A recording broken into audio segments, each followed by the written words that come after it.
Hi and welcome to Healthy Life Hacks. I'm Jennifer Jefferies, the present-day wise woman, a realistic naturopath coming to you from the surfing beaches of Australia. This podcast is for those of you who are wanting to really rock your life and health and live from a place of prevention. Let's get into today's episode.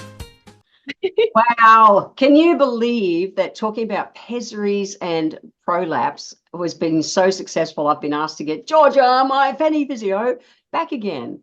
Georgia, you're back. Yay.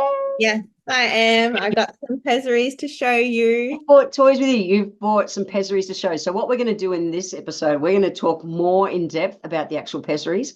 And we're also I've asked Georgia to talk into the examination, internal and external, because it's pretty real and it's great for women to understand what it's about. So I've been to gynos in the past. It's different, Georgia. Yes, so I'm going to talk you through what happens externally and internally, because it's very different to what happens when you go and see a gynecologist. Yeah, and you make us feel super relaxed. So for those of you who have YouTube, you'll want to know she's not going to examine me live on video. But you might want to go to my YouTube channel, go and search Healthy Life Hacks on YouTube and check us out, because she's going to play show and tell with a bunch of stuff too. All right, let's dive into this episode. I'm excited. Takes nothing to keep me amused, Georgia. It's great to have you back. Nice to be back. I was looking for you 6 months ago, and look, now we're talking about fannies on. I know, and I brought everything. You brought all the tools. All my tools. I got sticks as well and pelvises. All right. So let's start. So because for real, when I came to you and I talked about in the last episode how I needed to get my prolapse more comfortable because I couldn't even sit right when it was hanging down, in the initial stages. And you went, need a pessary, blah, blah, blah. And you laid out a bunch of them. And I honestly went, what the fuck? You did, I think. You're like, that's inside of me. I was in shock. What's that? Now you love it. And now, Mark, I'm being honest, I can't say I love it. Am I very grateful for it? Yes, like I surfed this morning and I wouldn't be surfing without it. So it's been a learning, it's been a journey, and I'm very, very grateful for it. So, all right. So what have you brought along for show and tell for those playing on YouTube, especially? Okay, so at last podcast, we talked about how there's different types of prolapse. So you can have a front wall of the vagina dropping down, and that's often the bladder pressing into the vagina. Right. So if I assessed you and you had that, I would give you usually a ring pessary. So they're all different shapes and sizes, but I wanted to show you that this is a ring. And it looks very scary when you look at it like this, but they're actually quite squishy, so I can squeeze it. So you can make it quite small. Yeah. So it's and like you insert it like a tampon, hey? Yeah, like a tampon. So you press it in, and then it pops open inside. And like I said, what's that holding back? That's holding back that wall, that front wall. As you're just listening, it's a round donut-looking thing. What, 1.5 inches across, something like that? Because they come in different sizes. Yeah, all different sizes. I have another ring here to show you as well. See, it's a little bit smaller. Right. But these are the two that I probably give out most frequently, these sizes. But I also have a large one to show you. Right. Yeah. But when you think about it, depending on the type of person, if you're needing support, you're going to need something that fills that space. And because babies squash out of there. Because you've had a baby squash out. I haven't had a baby squash out between my legs, which is another thing. I've never birthed a child, yet I got a prolapse. Yes, and so there are different sizes. If I gave you something really tiny and you needed this large size, it would just fall out and it wouldn't be doing what it's supposed to do. So that's holding back the front wall, that donut kind of size, shape, ring size. And usually if you have a uterine, so you've got your vaginal walls and then you've got the uterus and the cervix at the top. If that's descending, then I would usually, this one looks scary, give you... But that's what mine's done. Isn't that what my prolapse is? Yes, a Gellhorn or a cube. Cube. I've got the cube. I've got the magic cube. You're Now, glad you didn't give me that other scary one. yes, now I gave you the cube because it's easier, I find, for you to insert and remove. Yeah. Whereas this one is more so for someone if they want to leave it in for a couple of months, which Right. you we weren't Adamant I going to go didn't. there. No. So yeah, depending on the type of client you have. So someone would be like, oh, that's amazing. I don't want to deal with it. I want to leave it there for a couple of months. Then I would go more towards this shape. Right. But you can see as well that it's quite easy to squish. Yeah, they are squishy. They are pliable silicon.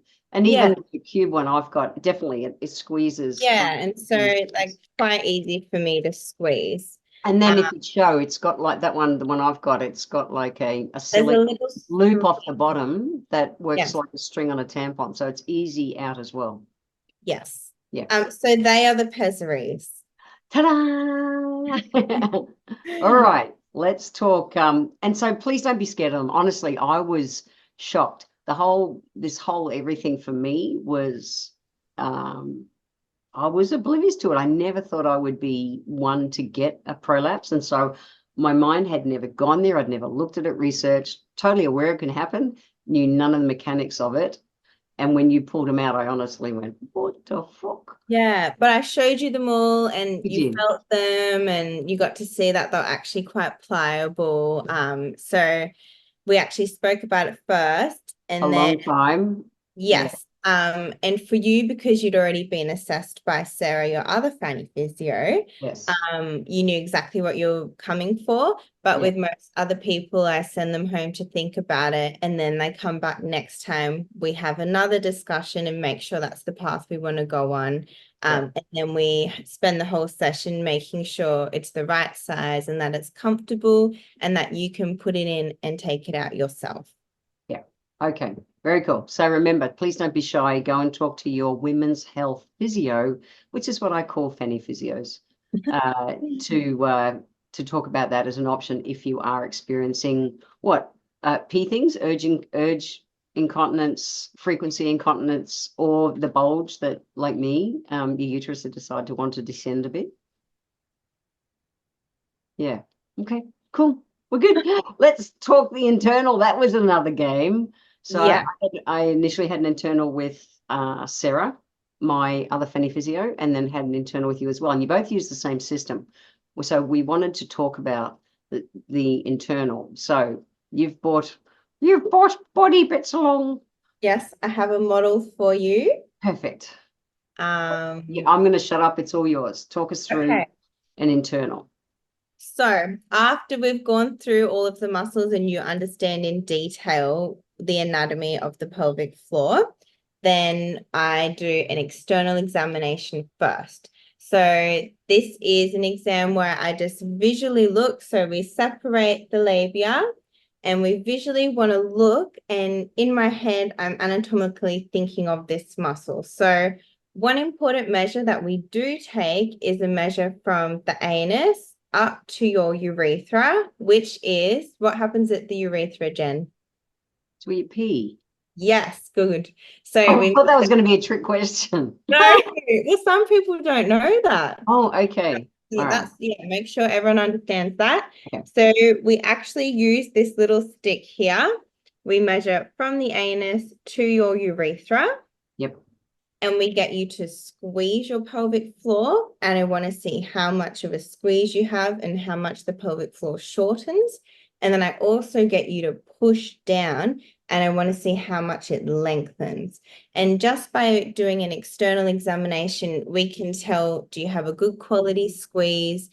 Is your pelvic floor too tense? Or are we seeing that there's too much stretch?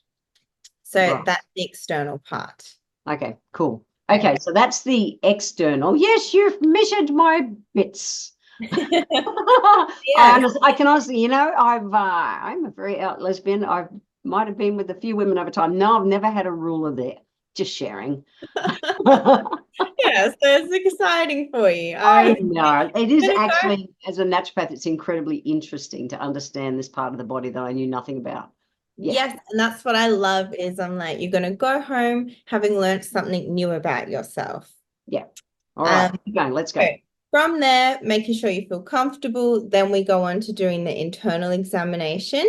And so the uterus is in the way here, but you can see that the pelvic floor also goes the whole way around the pelvis. Okay, so if you're playing along, or if you want to play along and look at the video, which we've creating, go to YouTube and check it. Yeah, watch So play along. the deep pelvic floor goes all the way through the inside of the pelvis. Yep. Your bladder sits at the front of it, uterus in the middle, bowel at the back. So when we do an internal examination, we're just going a little bit deeper onto the muscles, and I'm feeling the strength, how long you can hold for, and how fast you can squeeze and relax your pelvic floor. Yep.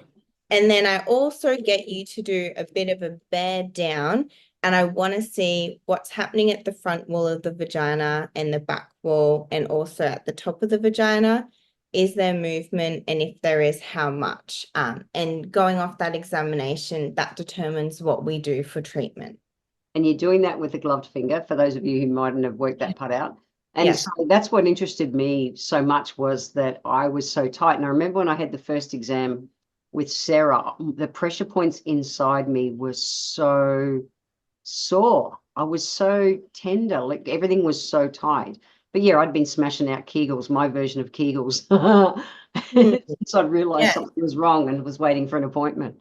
So Yeah. I was making it worse. And that's a good I, point as well. So you came with prolapse concerns, but if you came with pelvic pain or pain with intercourse, yeah. I would then actually do a little bit of a different examination. You want to So talk about that? when we examine girls that have painful intercourse or pain with inserting a tampon or think they might have an overactive pelvic floor, we actually measure a few different points, and it's a little bit slower, and we make sure that we're very specific on the areas that we're pressing. Right. So yeah, I had no pain, nothing with No, not when voice or you anything came. like that. I had no pain anywhere and no indicators. But yeah, those pressure points when you touched them. And I remember one stage you gave me homework to do which Yes. was to do one of the pressure points and hold for like 10 seconds and then release it and stuff. So you give exercises for us to do. It's not just Kegels, guys. It's like seriously internal pressure points and things. But your art as human beings, caring human beings, definitely your next level to be able to make us feel so comfortable in a really vulnerable position. So thank you. Yeah. Speaking of vulnerable positions, do you want to talk about when I stand over you? Oh, yes. I Okay. can't believe the first time that was asked of me, I went, what? No. But then I came to you for my second appointment. I went, can I just stand over you for a second? Can you just check this? Yes, yes. And once you get used to it, you're like, okay, can you check Can standing you as just check this too? Yeah, check standing. Let's talk about well? standing because for real, it's part of it. And again, I'm like, what the fuck? Yes. So we get women to do a standing assessment as well. So I Yeah. get you to kind of do a wall squat. So leaning against the wall in a bit of a squat position, and the practitioner will be underneath you. And we're also looking at where the vaginal walls are coming to in standing. I Mm. usually do it for women that laying down, their prolapse doesn't look to be as bothersome as the symptoms that they're complaining of. So I get them in standing. So gravity plays the part. That's what you Yeah, do. You use the gravity, gravity to body help. weight. Yeah, so if I look and I'm like, oh, I don't know why you're getting such bad symptoms, but then in standing, sometimes they're completely different. And for you, we also had you in standing, making sure that the pessary was sitting Sorry. in a really good position, not just laying down, but also standing. Yeah, and because I'm straddling a surfboard, and I was honestly worried. And you said I have, Jen, you have to relax when you're sitting on a surfboard. I was worried. I'm straddling a surfboard. This is not too much information. This is real. Depending on what your sport is, you might want to do things where your legs are apart because Mm. my brain thought, this thing's going to come out. And so I was worried that when I'm, sitting across a surfboard that's like 21, 22 inches wide, it's 2 foot wide, that this thing's going to pop out into me wetsuit. Yeah, so So that's you why it checked all takes that. a whole appointment to make sure that we've given you the right size and the right Mm. shape. But also, if you're uncomfortable doing the standing assessment, you don't have to do that. For some ladies, if you just want to start with the external exam, that's Yep. totally fine. Because what we could tell from you, Jen, straight away when we did this measurement Yep. with the stick, I was like, oh, straight away, I was like, you're too tense. So I could have Mm. sent you away to practice that homework and then think about if you wanted an internal exam. Thank you. So, being real, I'm postmenopausal. The other thing that I've experienced, which a lot of women have got, is a natural atrophy. Mm-hmm. And so, you showed me different pictures and to explain what's, Yeah.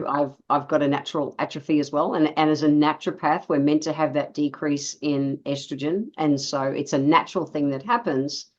And I'll talk about lube too, because you also got me using a cool lube, which I love. For those who are listening along, it's called Olive and Bee, or Bee and Olive, Olive and Bee.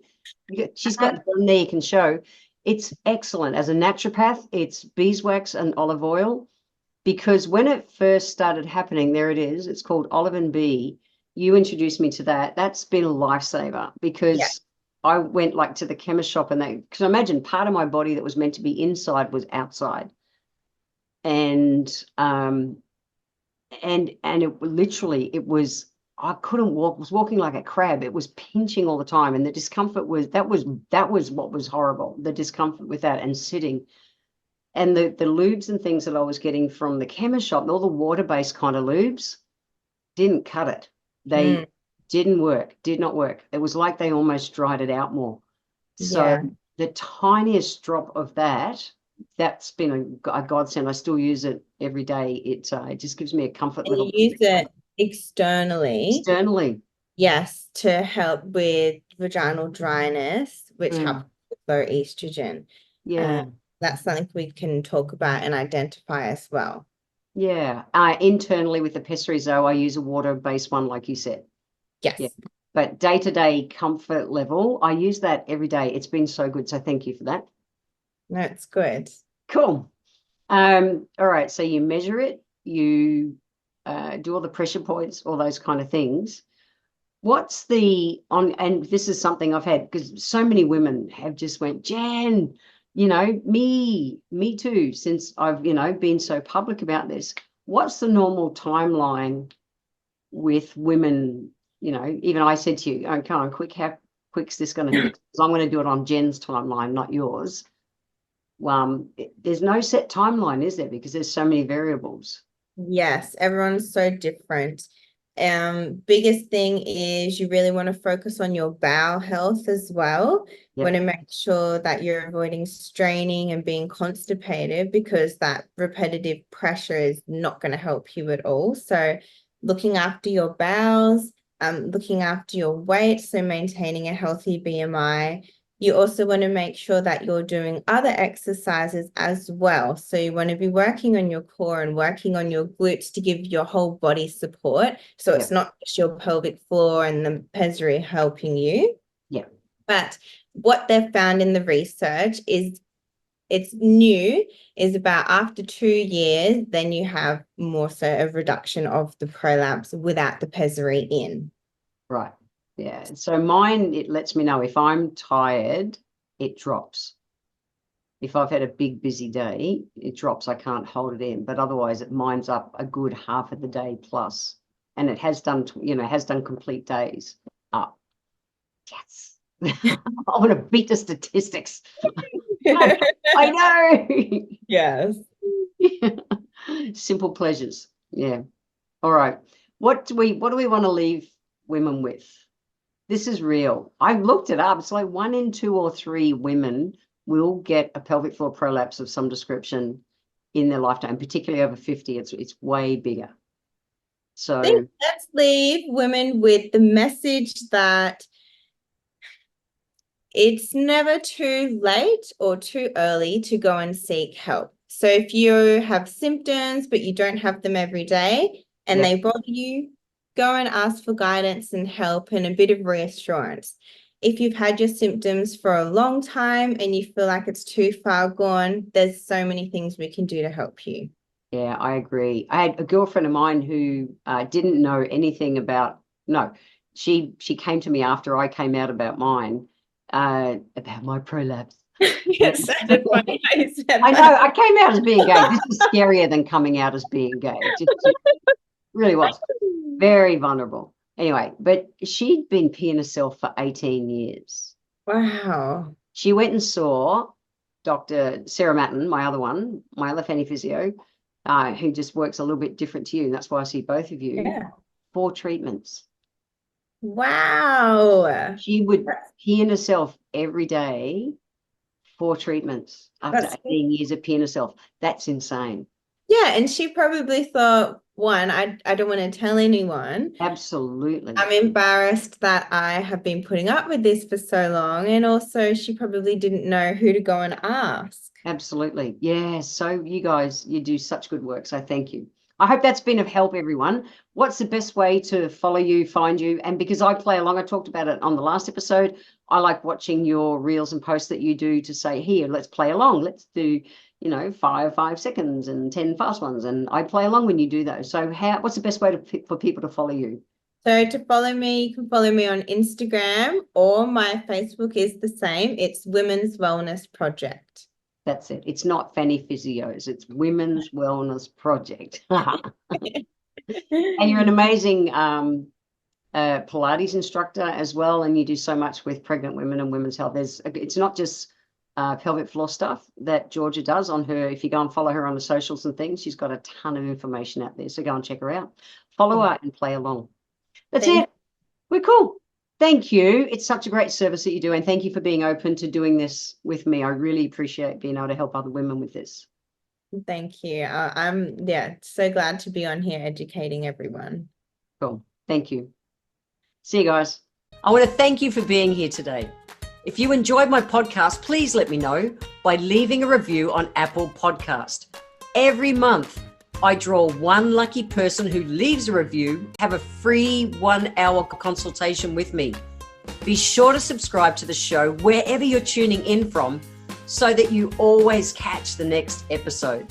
I welcome your emails, and you can write to me at podcast@healthylifehacks.com.au. Until next time, remember, when it comes to life, live it, love it, and get on with it.